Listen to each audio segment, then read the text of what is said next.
All the Sports Season 2, Episode 7. We get it rolling here on, we're recording this on a Thursday, but whenever you'd like to listen to it, it could be a Monday, a Tuesday, a Friday, maybe even a Wednesday. You can listen to it whenever you'd like to, but we're recording it on Thursday, July 22nd. So if you'd like some reference point as to where we recorded this, but this should be nothing that you have to worry about in the future, because we are talking about the NBA Finals today. We're going to do a straight run through, no breaks. And we also have a special guest here with us today, but we will get to him in just a second. Rich Behan, Matt Majinski here with you as always. And I feel like when we do these episodes, we always need our Matt on the move update. You see, he is now back in Connecticut. He is not in Syracuse anymore, and he will not be in Connecticut for much longer. Yeah, life update. I'll be in actually technically in Norton, Massachusetts, but I'll be interning for WPRI for about a month, and then after that, I'll probably be on my merry way somewhere else. We'll have to change it up for episodes 8, 9, and 10. Who knows where I'll be as Matt travels the world. The traveling man, and I won't even be in Staten Island anymore. I will be in Jersey City by the next time we do our next episode. So I don't travel as much as Matt, though. Matt's all over the place, but. Like I said, this is our NBA Finals episode, and we're going to just kind of do a roundtable, kind of go around talking about the series, what's next for both of these teams, maybe a little bit of a preview into next year. But to do that, and to help us do that, we have Seton Hall's very own Michael Daly, a Buck super fan. He is doing a lot also with some stuff on. I see it every once in a while on Twitter. That's why I bring it up. So I want you to tell everybody about it, and I want you to give everybody your background. But I really want to go in. I want you to go in depth with all the boxing and the UFC stuff that you're doing, because I follow along with it, and you're helping me out a lot. I know a little bit about UFC, but not nearly as much as you do. And the stuff you've been putting out lately has been really good. So let the people know about Michael Daly. I really appreciate that, Rich. Matt, great to be with you guys. It's like old times. That's what this feels like. But right now, I'm the lead analyst at the Right Way Sports Network, which is an independent sports journalist or sports journalism company. And the goal is essentially just to put out great content. And I feel like that's what we're doing there. My job is to cover combat sports, so I cover a lot of UFC, boxing. I may start to get into other sports as well, but primarily UFC, boxing, doing a lot of writing and hosting a weekly show. That's perfect. Yeah, so definitely give Michael a follow. He's a great follow, along with obviously got a lot going on, and hopefully more to come in the future. And of course, a senior at Seton Hall. You work for WSOU. That is where we all know each other from. We obviously know what goes on at WSOU, but for the people that don't, and for the people listening, you don't have to take us behind the curtain too much, but I know you guys probably have a lot planned for this upcoming year. Restrictions are probably being lifted. I don't want to assume, but I would assume that restrictions on crowds and all at Seton Hall are being lifted, fans coming back, and hopefully you guys getting some more access as well. Let me know some of the plans for WSOU this year. I'm not in the know as I was last year because I'm not a manager anymore. But from what I do know, there are restrictions that are being lifted.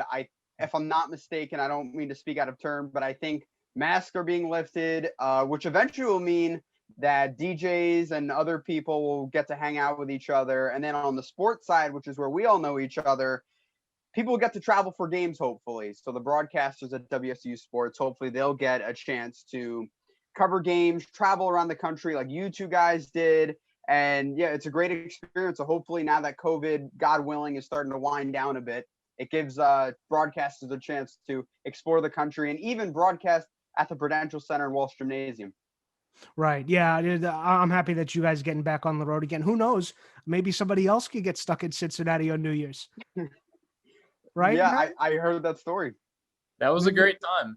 But that's the good thing about WSOU, the fact that you do get to travel for the games. I mean, a lot of those colleges out there, A, don't even have a way to broadcast games, and B, people have to find their own way to pay for travel. So what WSOU is doing and has done over the years is quite amazing. All right, let's jump into these NBA finals, because you and I were talking about it a little bit before we started recording, Michael. I want to obviously jump into it even further.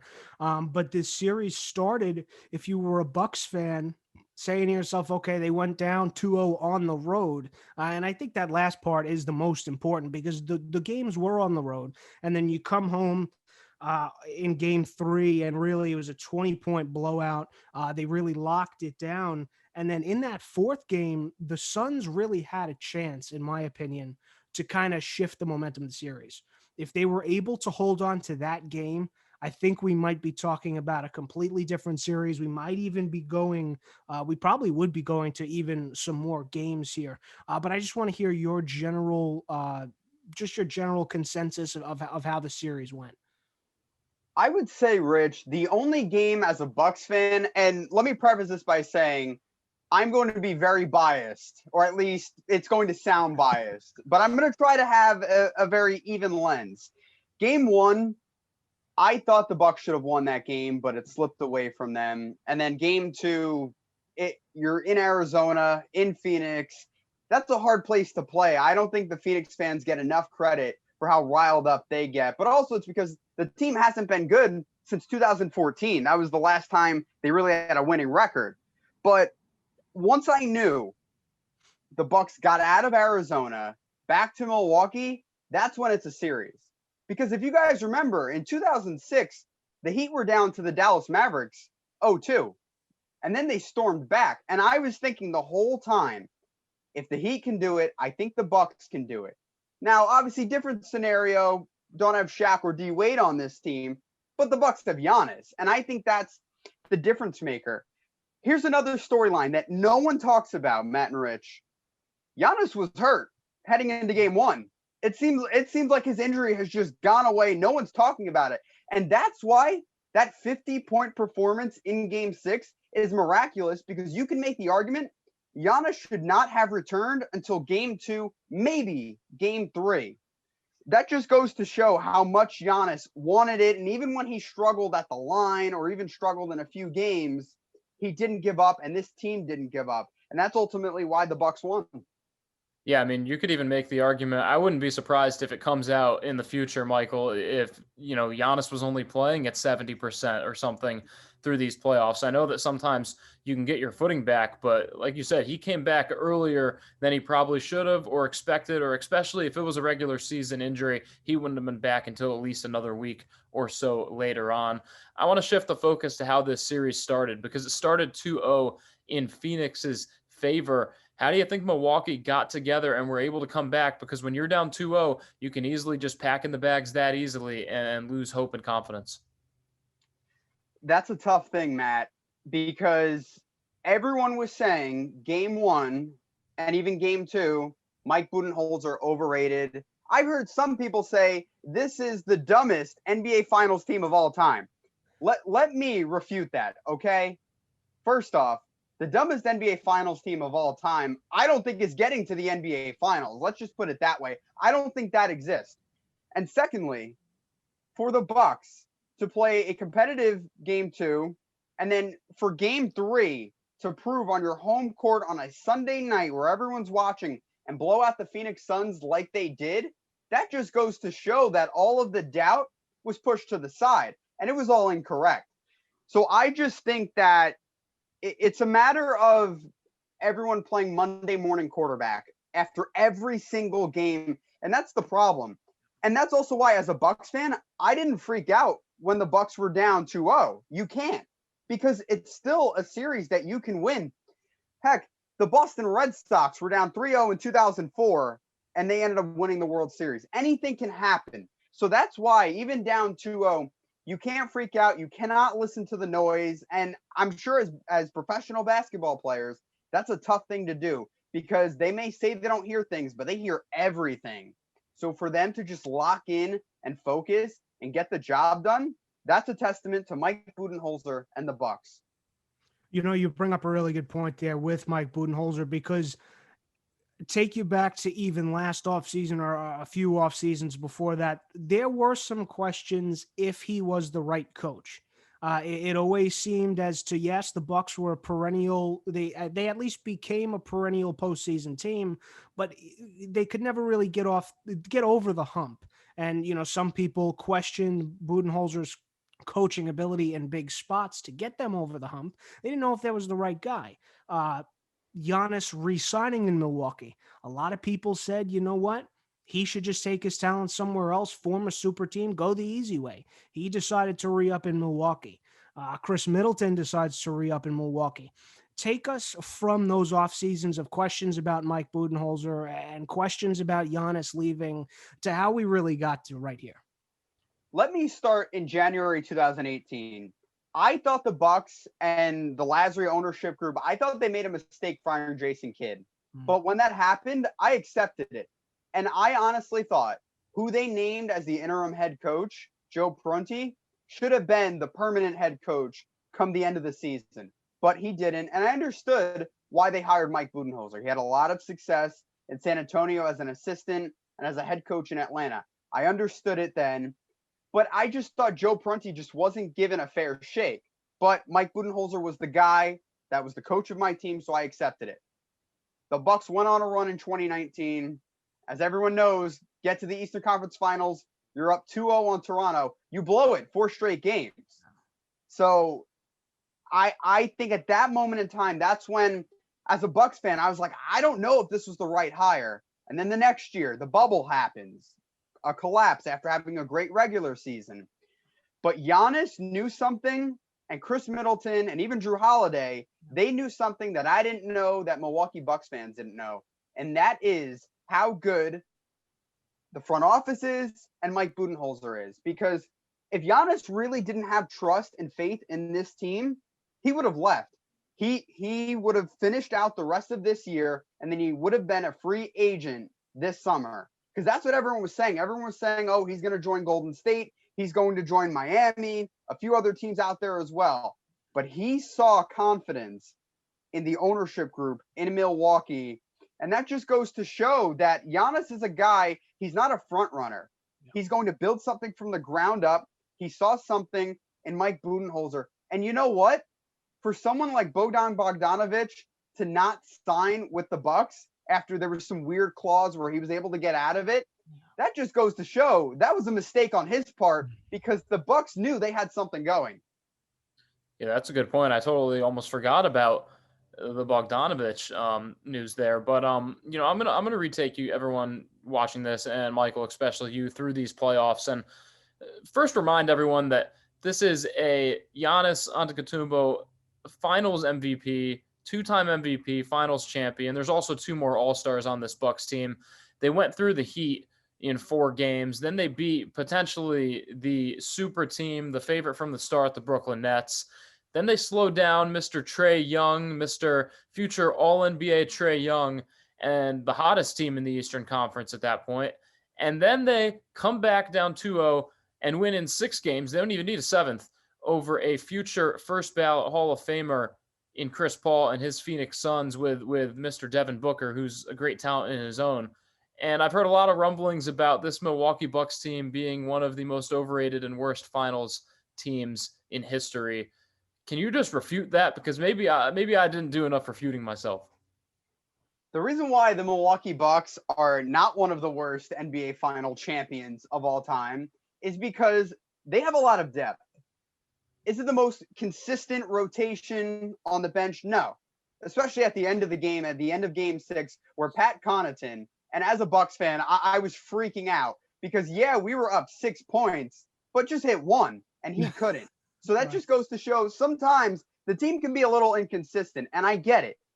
But when this team is on and you have guys like Bobby Portis, you have Brook Lopez, you have other bench players as well, and guys who are filling in for Dante DiVincenzo, who was our starting 2 guard, but was out. You have guys stepping up to the plate. How can this be the most overrated team of all time? I'm sorry. If you win an NBA title, you can't be overrated. Maybe you guys disagree with me. I thought the Suns were a little overrated before the playoffs. The NBA Finals, I didn't think they were that overrated because I thought they kind of righted the ship. But before the playoffs, I was like, they're only going to beat the Lakers because the Lakers are a 7 seed, and it's so hard for a 7 to beat a 2. No matter how good the Lakers are, that's hard. So that's why I thought the Suns were overrated, but they proved me wrong a little bit. But when it comes to the Bucks, they have done such a great job proving all the doubters wrong, because that Miami series, let me tell you guys this. If they would have lost that series, Mike Budenholzer would be out of a job. He would have lost his job. Now everyone's revering him. It's crazy how in the span of 2 months, you can go from on the hot seat to now he probably will not have to buy a drink or a dinner ever again in the city of Milwaukee. That just goes to show you go on one run and you have it made. The trials and tribulations of sports. I also want to take you to somebody else who I feel like for some reason always endears himself to wherever he goes. And Matt and I experienced it in New York, but the legend of Bobby Portis just continues to grow larger and larger. I don't really understand. He doesn't even play that big of a role on a team, if we're being completely honest. Like for the Knicks, the Knicks were kind of in a down. They were kind of getting there, but they were in a downturn when he was here. He endeared himself to the fans here. I think for Milwaukee fans, he like walks on water for you people. I don't understand what kind of impact that he has on a team. Shed some light on that and really how Bobby Portis just becomes a fan favorite. I think it helps that the team is winning, because when he was a Chicago Bull, they made the playoffs in 2017, but he really wasn't a factor. So it's like, all right, it's Bobby Portis. When he was on the Knicks, yes, he was a fan favorite, but the team wasn't good, so you couldn't really celebrate him per se. Milwaukee was the right spot for him because he could play with someone like Brook Lopez, who I think has been criminally underrated his entire career. An all-star in 2013, one of the greatest big men in the New Jersey or Brooklyn Nets history. That's how good Brook Lopez was. So I just think it's a matter of the environment for Bobby Portis. And it even showed Bobby Portis, yes, he's been in the league for 6 years now, but there are times where I think he kind of loses himself on the floor. And it showed in game 6 where he got a little bit out of character. And I think having that veteran leadership around him to grab him by the jersey and say, hey, look, we need you if we're going to win this game and ultimately win the title. That's what happened. And he had the talent to do it. I just think for his career, he wasn't always given a fair shake. Even in Chicago, I think he punched Nikola Vucevic Mirotic in the face. I always get those two confused. He punched him in the face. It was a lot of drama. The Knicks, not too much drama, but the team wasn't very good at the time. Now going to Milwaukee, I think he's in the right spot. I don't know where Rich is going to take this next, but I kind of want to look towards the future of the Bucks, because everyone knows Giannis has learned so much from Kobe Bryant. And I don't know if, a lot of people have the same mentality in the NBA, but if Giannis has learned one thing, I think the minute those Chick-fil-A nuggets digest, he's back in the gym and waiting for what's happening next season. From an outsider's perspective, obviously you're not with the team. Who would you like to see the Bucks maybe pick up in the offseason, re-sign, or just any roster or any moves in all? Because everyone's going to be coming for their throats and they're going to have to refuel in some way. Honestly, Matt, I think it's shoring up the bench. And this goes beyond this year. I just think in general, you have to have, especially if you want to get back to the finals, you have to have key pieces around you. Like you need a Pat Connaughton. Yes, I know I kind of bashed him, but he helped a lot down the stretch. And even in game 6, he had a few big rebounds that helped out and a few defensive stops. It's players like that go a long way. And Drew Holiday, if they can find a way to keep him, I think you will be talking about a Milwaukee Bucks team for a long, long time. The reason why is because Milwaukee hasn't really had a point guard that they could really rely on since maybe Jared Bayless. And even then, I would say Drew Holiday is a much better point guard than Jared Bayless was. But this team, when it comes to point guard play for the last 5 years, been very inconsistent. They brought in Eric Bledsoe from the Phoenix Suns, funny enough. Didn't really work out. Yeah, he was a very good player, but I don't think he meshed well. So I think being able to keep long-term, maybe not this summer, because I know Drew Holiday, I don't believe he's a free agent, but being able to keep guys for the next few years, that's what will make the Milwaukee Bucks a perennial contender in the East. Obviously you are a Bucks fan, but you know a good amount about the NBA. So Matt asked you about the future of the Bucks. I'm kind of interested in both of your opinions, honestly, on the future of the Phoenix Suns, because there are multiple reports now that say Chris Paul might be looking to go to the Lakers. The Lakers might have some interest in bringing him to LA and teaming him up with LeBron and AD. If you're the Suns, what is your level of interest and how far would you go to keep a guy like CP3, or do you save that money, place it somewhere else, and finally hand the keys of the castle fully, at least, over to Devin Booker? I'll defer to Matt on this one because I'm interested to see what he has to say about this. Yeah, I think that from a perspective of the Phoenix Suns, I think you need to re-sign Chris Paul. I think he's such a vital part of that team. I mean, there's something to say that if Chris Paul doesn't come back to the Suns and they can't replace him with an all-star caliber point guard, they're not making the playoffs next year because they didn't the year before. I don't think Devin Booker got that good within the 1 year. I know that a finals run can maybe help his confidence and help bring in some other people, but I don't think the Suns team is going to be a Suns team that's a 1, 2, 3, 4 seed every year. DeAndre Ayton got sunned in the finals against Giannis. And I think that's the real DeAndre Ayton that we saw on Arizona getting beat by UB. I don't think this team has as many pieces as we might think. Now, I do think Jay Crowder and Mikal Bridges are good. Crowder's only getting older. I think they need to add a little bit more shooting from outside. I just think this Phoenix Suns team has a little bit more elsewhere to go. But I'm going to take it from a Chris Paul perspective because I think that he also would benefit from staying in Phoenix. Now, I think he's a lot better than the player I'm going to name, but the player I'm going to name is also an all-star, a Hall of Famer, and that's Andre Miller. And I don't want to see Chris Paul turn into an Andre Miller, a guy that was great throughout his NBA career and then just became a one-stop shop. He kept playing for a team for a year, a team for another year. And I know part of it is the business and getting traded and all that, but part of it can be, do you really want to be that guy that played for 5, 6 different teams at the end of his career? Shaq did it, and I think it hurt Shaq for a year or two before everyone forgot. And I don't want to see that happen to Chris Paul. I think it just helps out a little bit more when you can at least stay consistent with a team. Maybe if he does go to the Lakers, he stays there for 3, 4 years before he retires. But recently, Chris Paul has been moving around. I think he's found a spot in Phoenix. I'd like him to stay there. I'd like to see him stay there, and I think it would benefit Phoenix tremendously. I think everyone would like Chris Paul to stay in Phoenix. But let me tell you this, guys. I don't think he will. If I'm Chris Paul and my goal, because I'm 36 now, is to win a ring, I'm getting the hell out of Phoenix. You know why? The Lakers will probably be healthy with Anthony Davis. You have the Nuggets, who are probably going to come back, and I don't see them getting swept in any playoff series with a healthy team.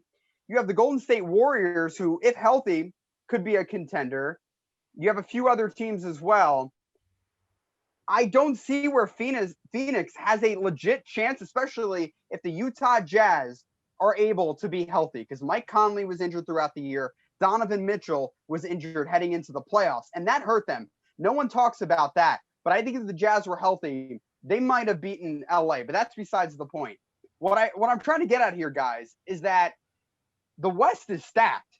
Yeah. And I don't think it's going to get any easier for the Phoenix Suns. So if I'm him and I am trying to win a ring, I'm going to LA.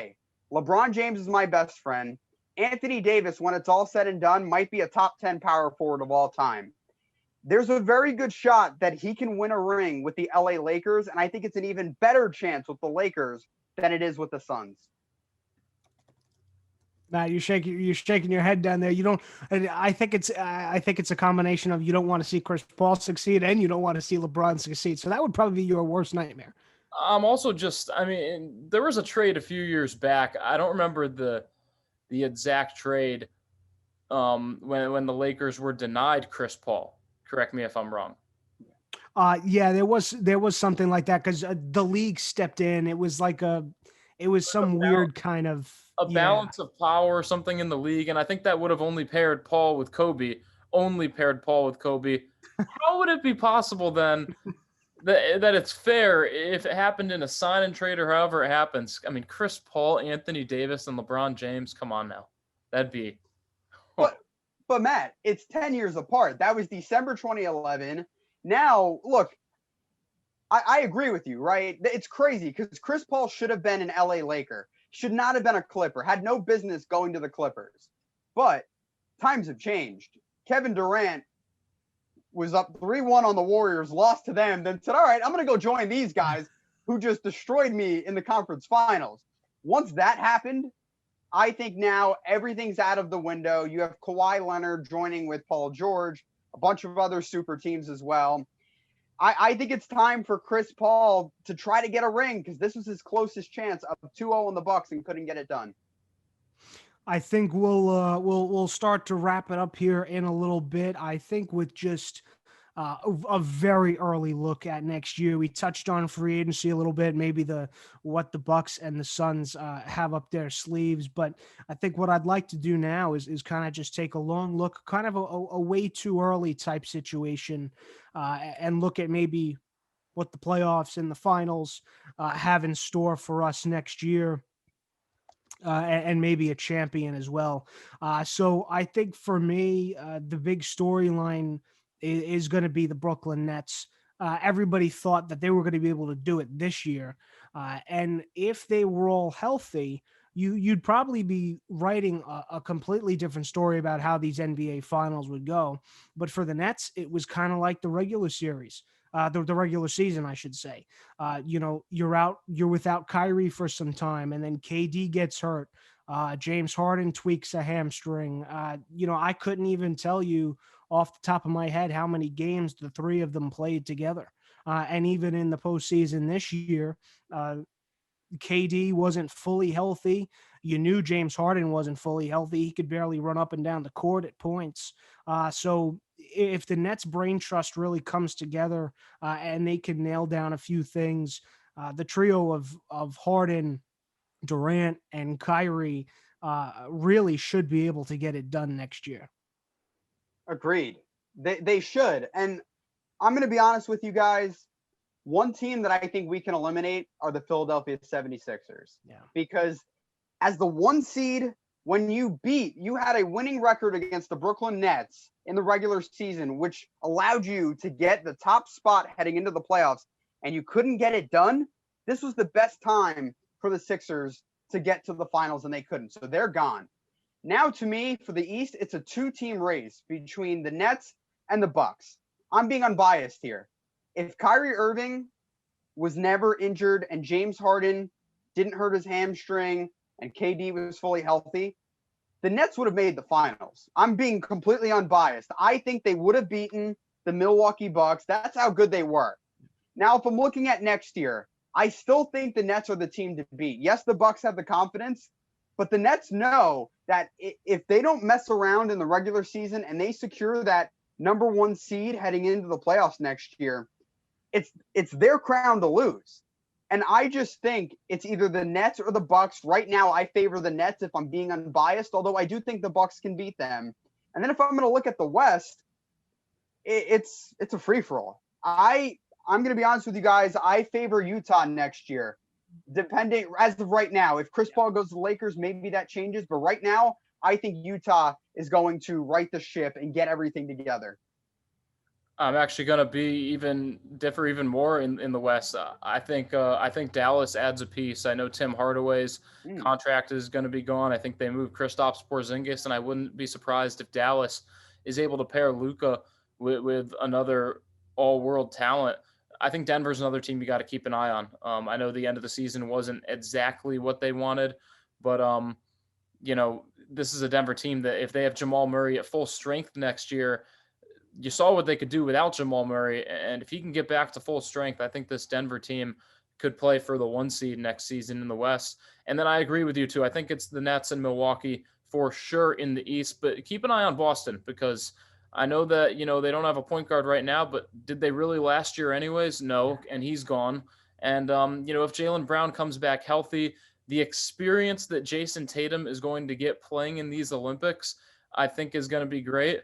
And then, who knows who adds Damian Lillard? Because if he goes to a team that's already a winner, they're the favorite in my book. Go New York, go New York, go. Come on, get it done. I don't care if it takes RJ Barrett. Get it done. But we will see. And we'll look at some of those other off-season motives as well. Do the Mavs move on from Kristaps Porzingis? And Michael, like you were saying, does the process finally blow up? And do they finally decide to not enter maybe a full rebuild, but at least try and get Simmons out of there and try and see if they can build around Embiid. But that's going to do it for us for now. Big thank you to Michael Daly for joining us today. That was a lot of fun. We definitely will look to have you on again at some point, Mike. Thank you guys so much. When I got the message to join the show, I said, look, I can do Thursday, so I'm going to do it. And I thank you guys for having me. Really appreciate it. Perfect. All right, buddy. We will talk to you soon. And for Matt Majinski, I am Rich Behan saying so long. Season 2, episode 7 in the books. We will be back with episode 8 soon. A lot going on. End of the MLB season, NHL trade season, free agency heating up. So we'll be back with that in just a little bit. Thanks for watching on YouTube, listening on SoundCloud as always, and we'll talk to you next time.